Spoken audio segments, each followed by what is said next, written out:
50 associations, de nombreux services municipaux, des commerçants et surtout des milliers de Montalbanais rassemblés autour de Petr Mitu, ambassadeur du Téléthon pour Montauban, les 2 et 3 décembre. C'est une grande ferveur qui a fait battre le cœur de la cité d'Ingres pendant 30 heures.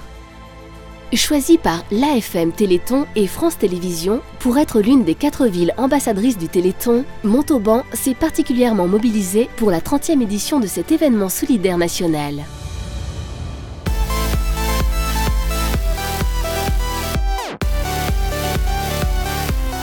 C'est la traditionnelle course de Noël qui a lancé les festivités avec une affluence record. Après un échauffement collectif en musique et dans la bonne humeur, plus de 1600 coureurs ont foulé les rues de la ville en faveur du Téléthon. Dans le même temps, les différents défis organisés place nationale débutaient aux 4 coins du carreau pour 30 heures de challenge sportif ou artistique pour collecter des fonds. Depuis hier soir, on a un défi pétanque, un défi par l'aviron, un défi speedball, 30 heures de course. Et puis là, ce matin, nous ont rejoint les ateliers du cirque, également le club des supporters de l'USM, mais aussi Skol d'Art, les jeunes sapeurs-pompiers, l'école de dessin, et puis également l'école infirmière qui est présent comme chaque année pour vendre des petites choses, participer. On tenait à être présent aujourd'hui pour montrer aux gens que même en situation de handicap, on pourrait faire du sport et on est comme tout le monde en fait, tout simplement. Pour nous, c'est très important de participer à cette cause, on le fait chaque année. On a eu des joueurs déjà de notre club qui ont eu des handicaps, qui ont été portés par certaines maladies. Et du coup, c'est vraiment quelque chose de personnel pour nous de participer à cette cause.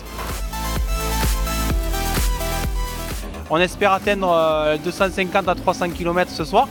Donc jusqu'à 23 h, ça va être un peu dur, mais on est là pour les enfants et c'est vraiment l'intention qui compte. J'espère que les dons seront à la hauteur de notre défi, parce que vraiment ils le méritent largement.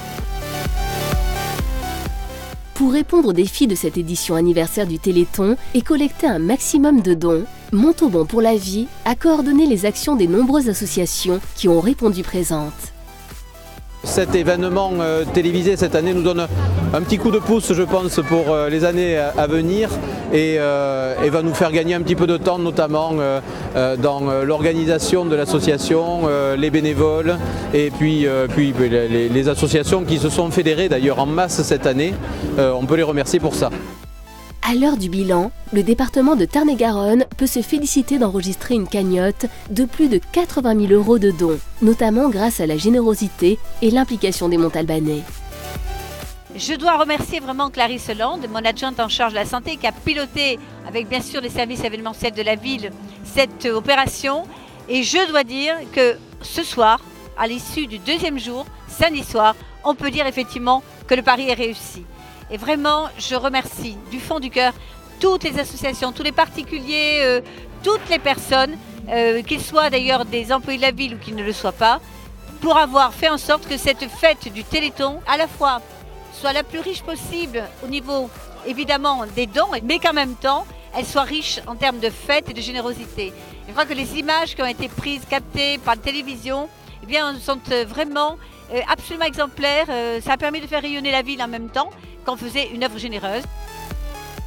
La ville de Montauban, l'association Montauban pour la vie et la coordination départementale de l'AFM Téléthon remercient tous les participants qui ont permis de relever ce beau challenge